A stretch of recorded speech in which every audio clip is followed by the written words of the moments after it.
Now listen, when you first meet Susan, you see this short, fun-loving, extroverted, eccentric kind of person.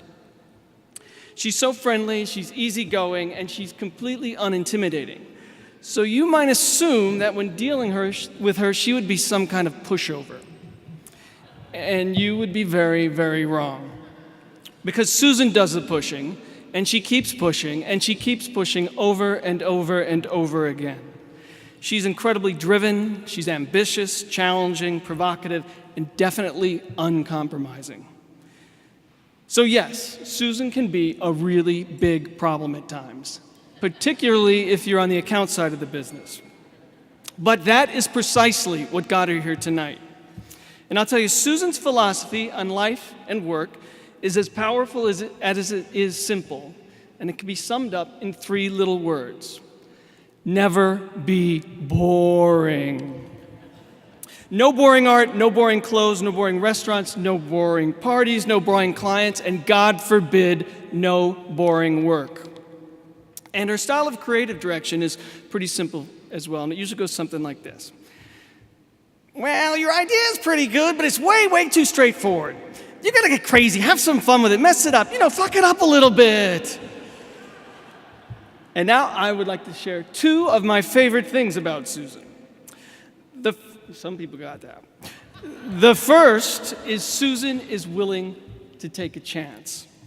She was always the first to work with new, undiscovered, up-and-coming writers, art directors, photographers, and even directors. Now, I'm not saying she made David Fincher's career, but when Susan started working with David, he had 1 mediocre TV spot on his reel, just 1.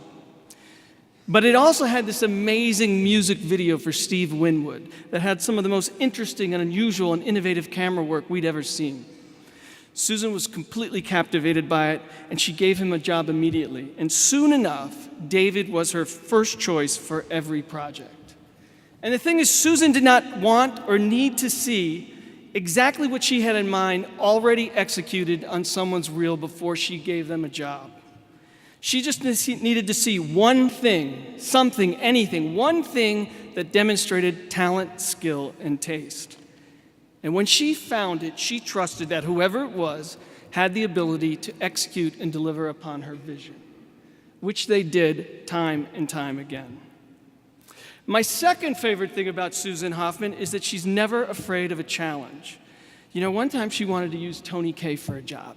And at the time, Tony was at his absolute most notorious. If you remember, he wouldn't even talk on the phone for a time. He had his assistant stand there and translate for you. I tried to talk her out of it. I said, Jesus, Susan, this is going to be a nightmare. He is going to be a pain in the ass. Are you really sure you want to work with him? Are you really sure you want to do this?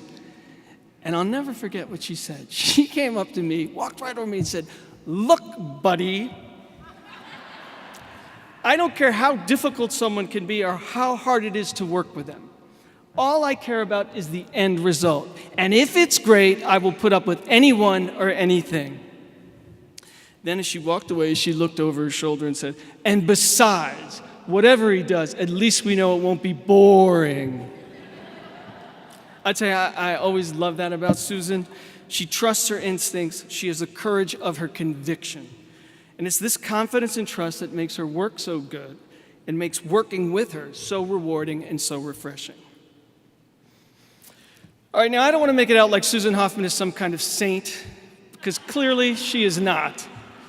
Oh, no, she's got a lot of issues.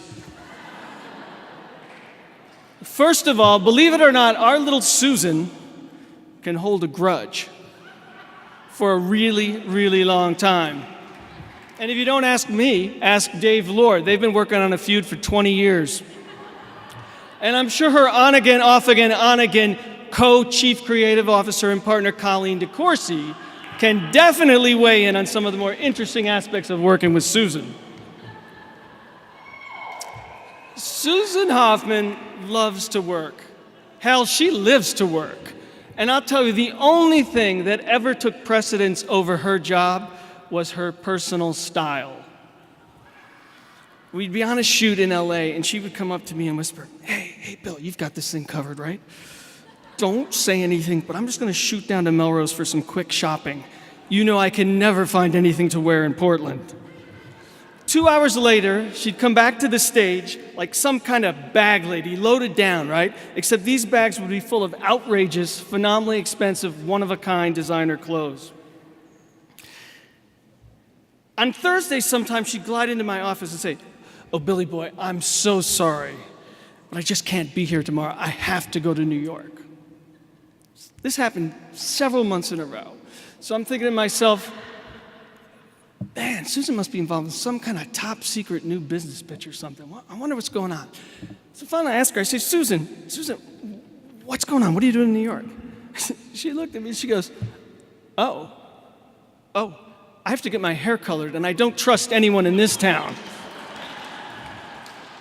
So yes, Susan's attention to her style has certainly paid off. And I mean, have you seen her lately? She looks awesome. She looks absolutely amazing. How is it that the rest of us keep getting older and older and she keeps looking younger and younger and younger? I mean, come on. It's like she's got some kind of weird Benjamin Button thing going on here. I tell you, Susan Hoffman is such an inspirational role model for so many people in this room tonight and for so many people across the industry. But she is, of course, a complicated role model. In a world where far too many creative people spend as much time promoting themselves as they do the brands they work on, Susan Hoffman focuses solely on the work, all of the work, regardless of the medium or the format. And she is the definition of resilience. Her career has had a number of ups and downs, and she has had to learn how to take a hit and keep getting back up. Susan Hoffman was never the smartest person in the room. She was never the most articulate, and she would not seduce you with her theatricality. But she was always the most passionate, and she always challenged convention. She constantly pushed the work to say something and adamantly refused to bore the world with mediocre advertising. Dan Wieden and David Kennedy founded their agency on the simple principle that the work comes first. But it was Susan Hoffman, more than anybody else, who embraced it, embodied it, advocated for it, and evangelized it for 30 years. Susan is and has always been the heart and soul of Wieden & Kennedy. She's the moral conscience of the agency. She pushes the work. She guards the culture. She champions the people. And she makes us better. Now, recently, I've had the opportunity to work with Lee Clow, another illustrious member of this Hall of Fame. And when I think of Susan, I always think of Lee's commercial for Apple, Think Different. You know, the one that goes, "Here's to the crazy ones, the misfits, the rebels, the troublemakers, the ones who see things differently." And that, in a nutshell, is Susan Hoffman.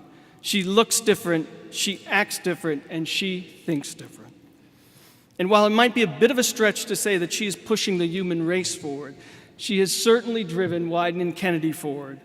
And in her own behind-the-scenes, but not so quiet way, she's been constantly pushing this ad industry forward. And that is why she so justly deserves her place in the One Club Creative Hall of Fame.